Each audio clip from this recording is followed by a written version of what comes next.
I was asked, actually honored to be asked by Carla Getz and Sina Holtz to come and work on an art project that would be for the courtyards in the new building. And we brainstormed perhaps doing berms of dirt or tiles or different kinds of things like that. And we both really love Red Room's work and thought that would be a great thing for the kids, that they'd really enjoy doing figures. So I had worked on a project last year in which I used a couple of skeletons on the front of a truck that toured the state last year, and I polyurethane these papier-mâché figures, and so we thought that might work for these papier-mâché figures. So we came in and I talked to the kids about red grooms and about distortion and about psychological portraits, and celebrating the arts was the theme. And I've never had such amazing results from a group of kids in terms of technical abilities, in terms of expressive abilities. I mean, we only worked for 3 15-minute periods is all the time that we set aside, and we've had to squeeze sometimes out of other classes and that, but what you're seeing, these results look like maybe a month's worth of work, and they literally did it in a very short amount of time. I think they're spectacular. What is your favorite art form? I have gone from being a two-dimensional painter myself to working in 3D, and in fact, if you look at my paintings, Beth Lowe, who is a friend of mine and a ceramic artist in town, said, "Bobbi, you're really trying to be three-dimensional. Why don't you just do it?" And so I started working with sculpture, and I love conceptual art and I love sculpture, so this is right down my alley.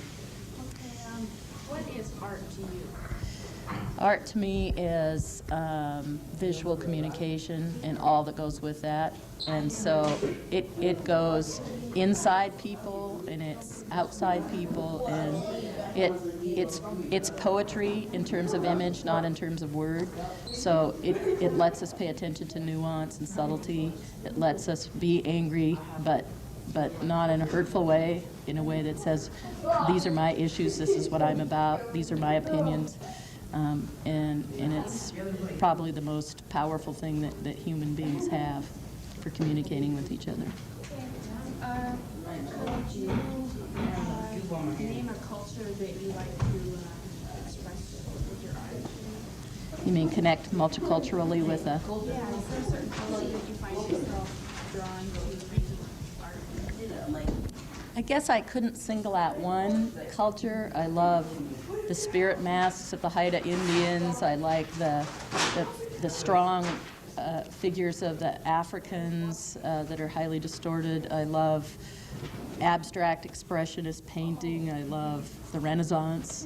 I mean, I think art both informs and reflects the time that it's in, and so it's fascinating to look at any of those products and see what was going on then and what were these people saying about their time. So I can't really... I really love to look at all art and wonder about it and think about it. What do you have in common with all those cultures? Oh, I'm a human being with feelings and emotions, and that's why when you look at art, you can say, I too walk that path. And how do you think you're different? Huh? How do you think you're different? How do you think I'm different from all those cultures? Well, that's the other thing about art, is even though you have all these common stories, you've got your own story to tell. And it always, people can look at that and say, wow, her experience, I too can sense that. Even though they may not have had the exact same life or the exact same experience, they say, I too can relate to that. So, what do you do when you get the blues? what do I do when I get the blues? Crank tunes and do art sometimes. Try to go outdoors.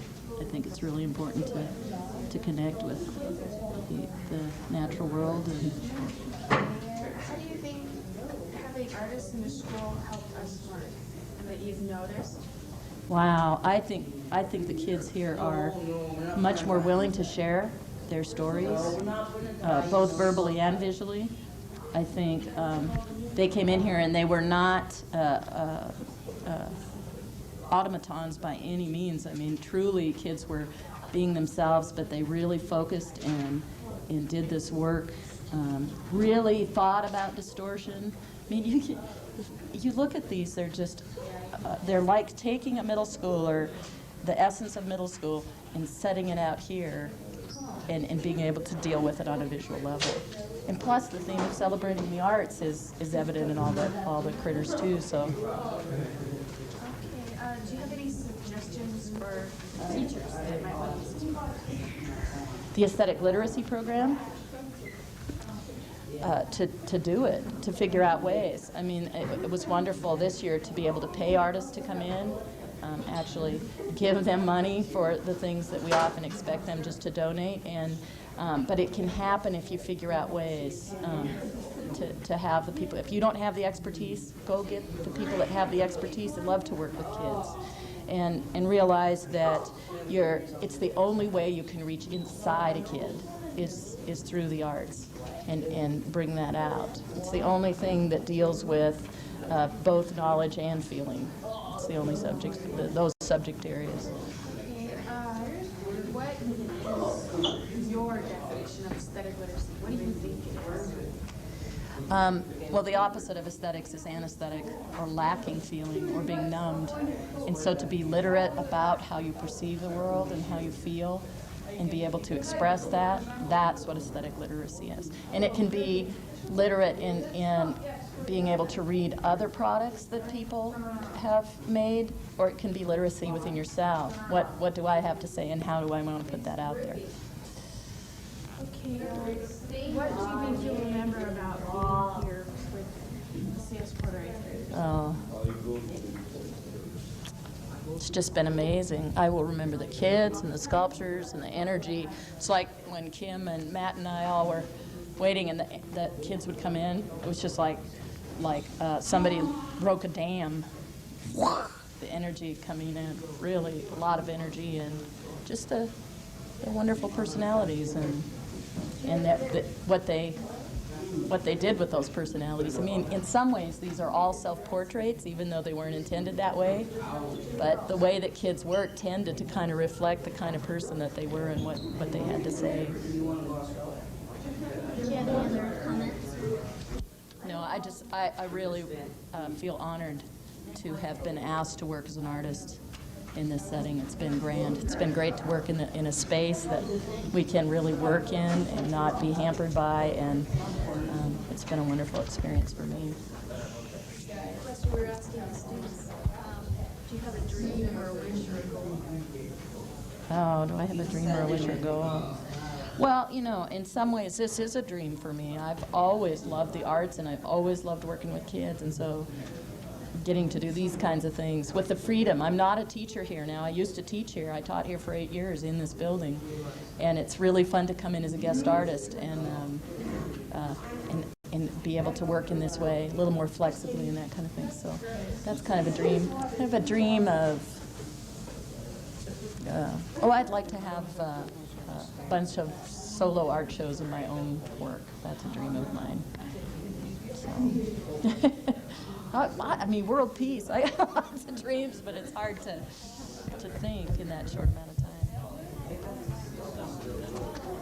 Thanks. Yeah, thank you.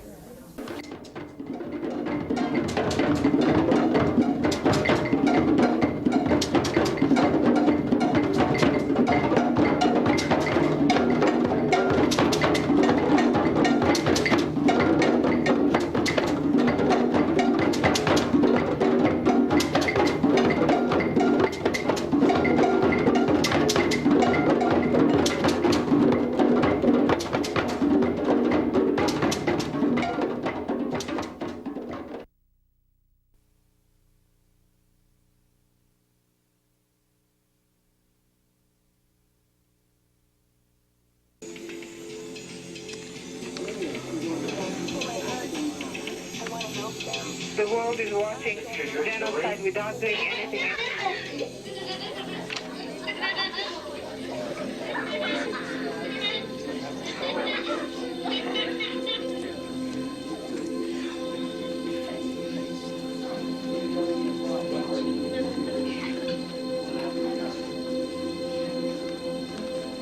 Can we focus? focus on the issues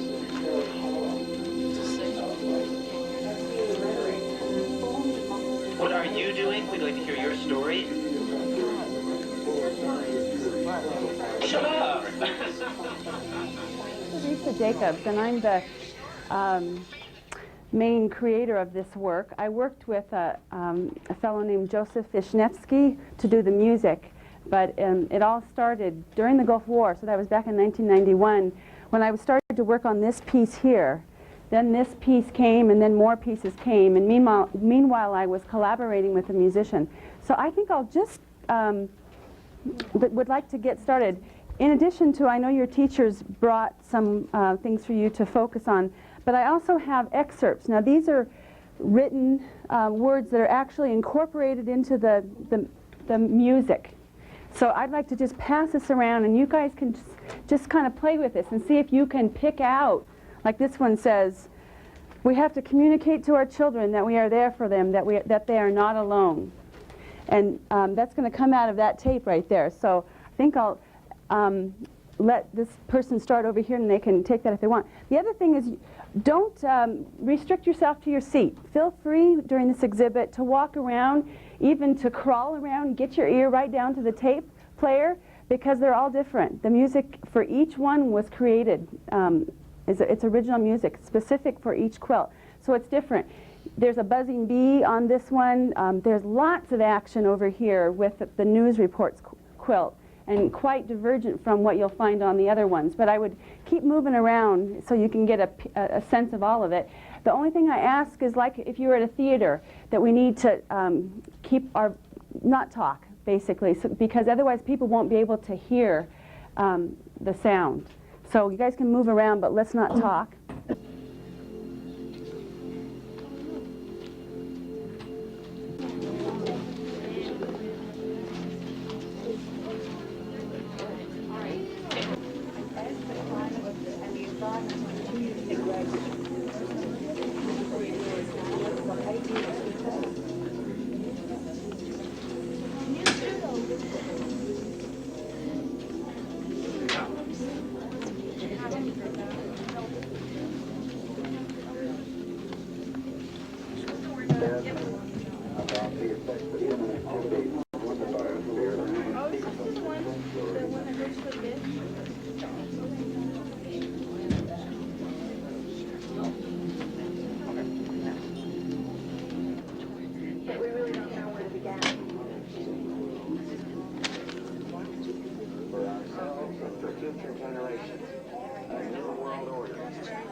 Just one.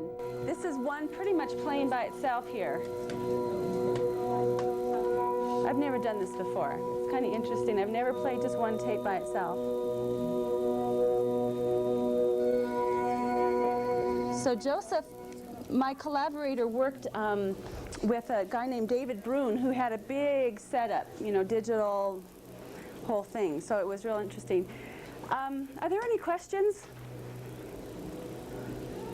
Right off. Someone asked me, was I supposed to, you know, where was this one? He showed me his, and I said, oh, it was down there. He goes, darn, I missed it.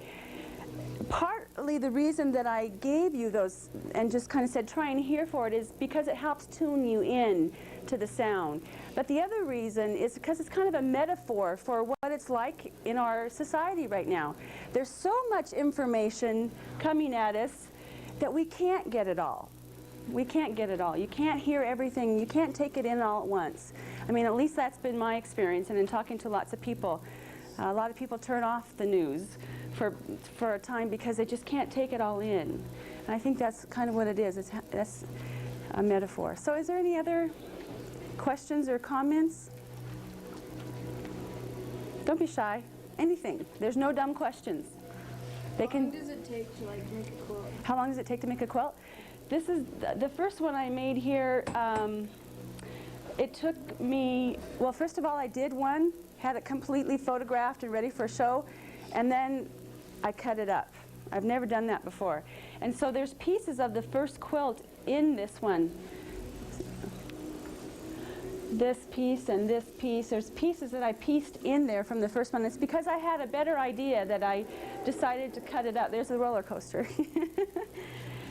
So this one took me probably 9 months, but that's when I was doing other things. This one took me about a year, but I was doing other things. It's like I work with the images a lot. But now these quilts, the smaller ones, I had already done my sketches, and I had collected a lot of the materials, but I did 7 of them in 8 weeks. Very different working process. That's partly due to the kind of material. This is all made of fabric, and there's some metallics, but this I've used paper and acetate and acrylics, you know, like acrylic paint, using just the medium that the pigments dissolved in to stiffen fabric and paper. So I can cut and I don't have to turn under the edges. It drives me crazy. I love quilting. Now I'm going to touch this because I'm the artist and I can do that. But you can see here, you know, these are quilted as much as any other quilt would be. That's important for me somehow, that process of binding things together, you know, and securing them. A quilt is 2 or more layers that are secured. I have some friends in Seattle who have done that with wire instead of thread. That becomes a quilt, technically. Any other questions? Where do you get your ideas? They come at any time, the ideas do. And like this piece here, the 7th quilt there, it's the I Am quilt.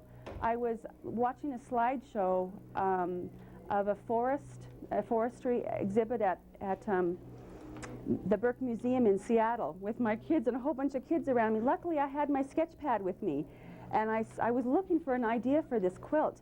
And it was the photographer was laying, of course, on the floor of the forest taking slides like this. So that's where that quilt came from, for example.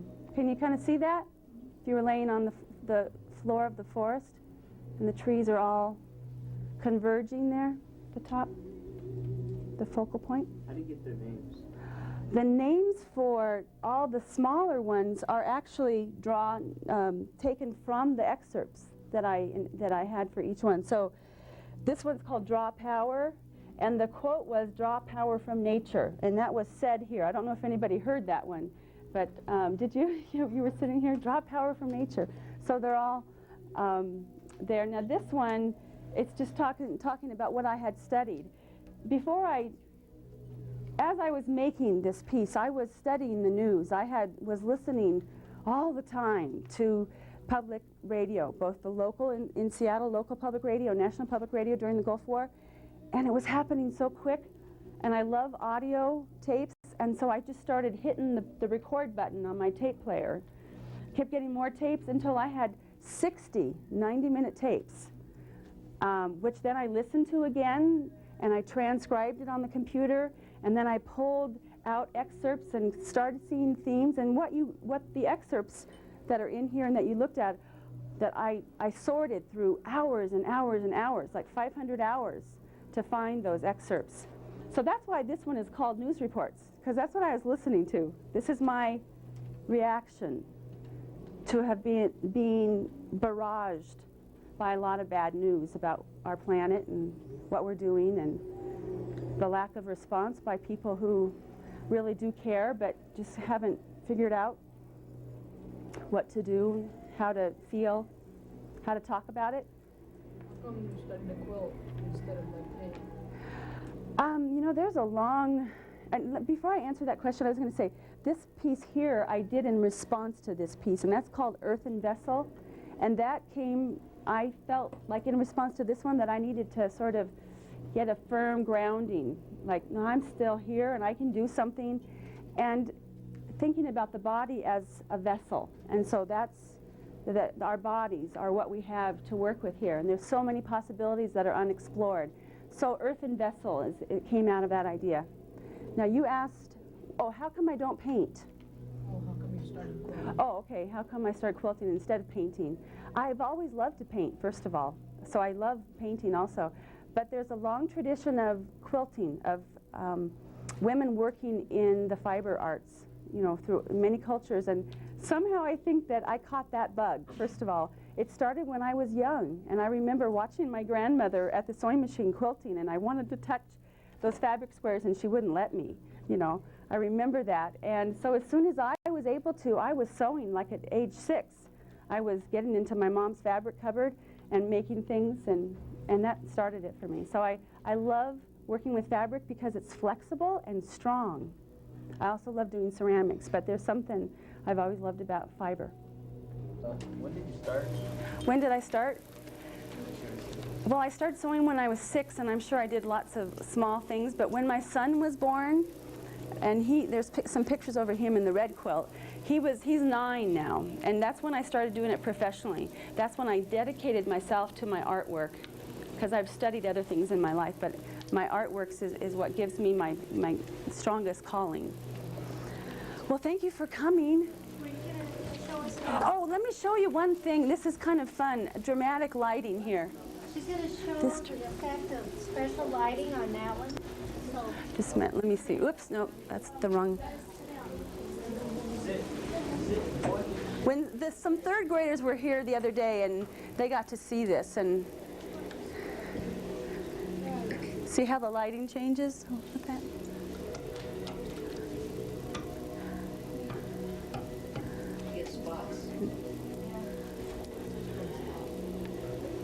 Neat. Isn't that neat? Okay. Thanks for coming. we'll have another group. What I need everyone to do is line up at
I don't take the weather for granted or the landscape. I mean, it changes so quickly that you grasp, remember those little moments of beauty.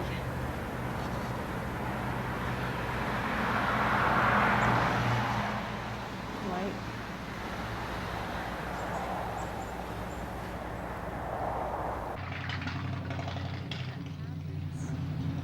The elk herds down this way. I mean, we see elk up here all the time. here? Yeah, right up here. Right up here. In the wintertime. And deer and, you know, a lot of other animals as well, but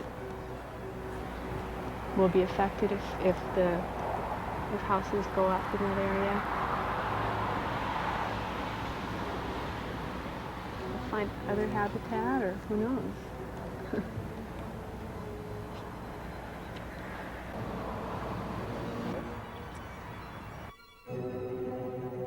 I'm glad to hear that.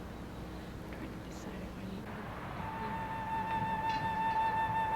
being able to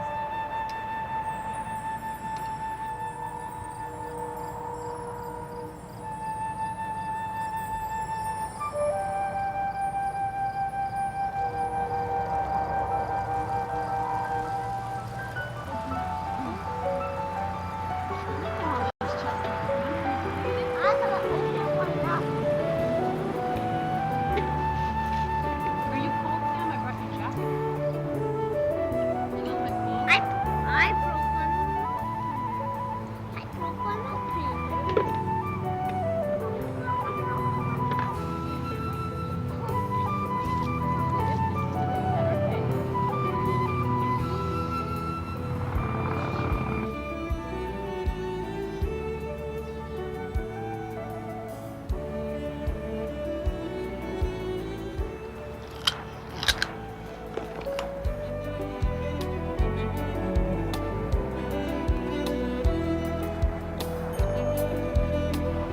Did ya? Oh boy, they're gonna have good vision. Hopefully, if they take off to the death of their father, they will. Without seeing lenses.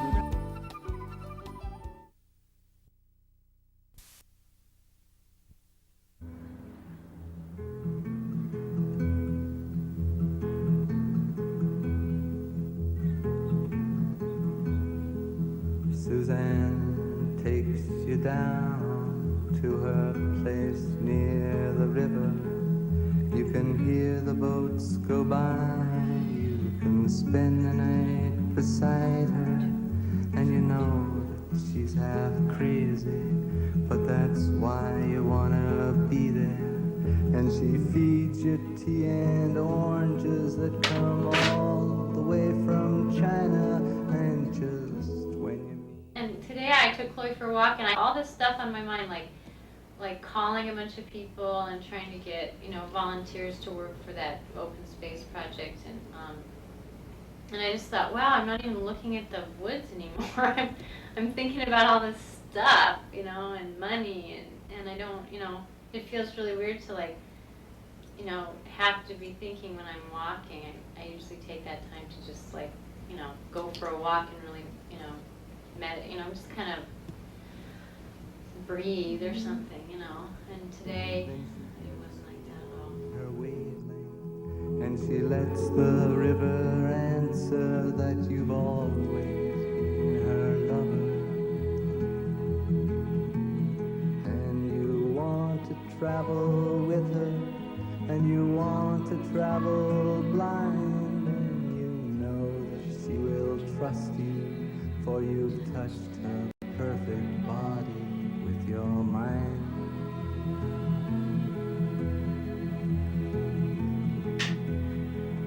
And Jesus was a sailor when he walked upon the water, and he spent a long time watching from his lonely wooden tower. And when he knew for certain only drowning men could see him, he said, all men will be sailors then until the sea shall free them. But he himself was broken long before the sky would open. Forsaken, almost human, he sank beneath your wisdom like a stone.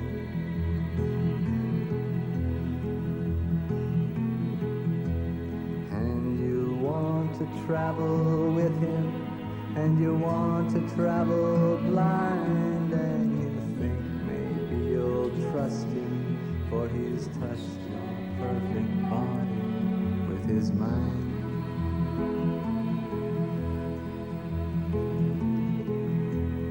Now Suzanne takes your hand and she leads you to the river. She is wearing rags and feathers from Salvation Army counters, and the sun pours down like honey on Our Lady of the Harbor. And she shows you where to look among the garbage and the flowers. There are heroes in the seaweed, there are children in the morning. They are leaning for love, and they will lean that way forever while Suzanne holds the mirror.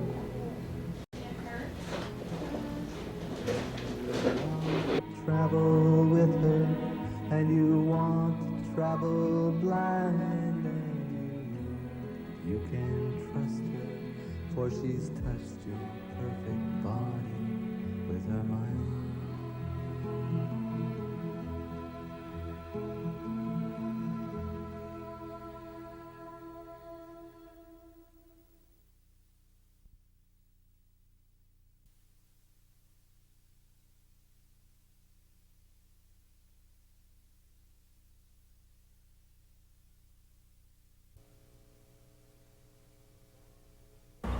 Johnny, come home. Your loved ones are calling. Johnny, why do you stay so late? Johnny is gone a while, seed is sowing out in the peaks of water. He's dancing with the miller's daughter. Johnny, come home, your loved ones are calling. Johnny, why do you stay so late? Johnny is gone a while, see. Johnny, come home, your loved ones are calling. Johnny, why do you with his daughter? Okay. I love this thing.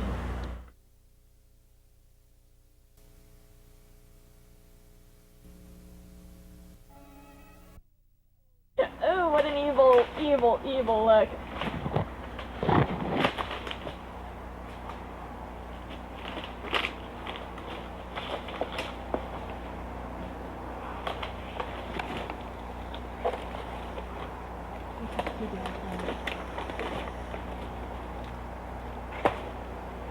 Okay.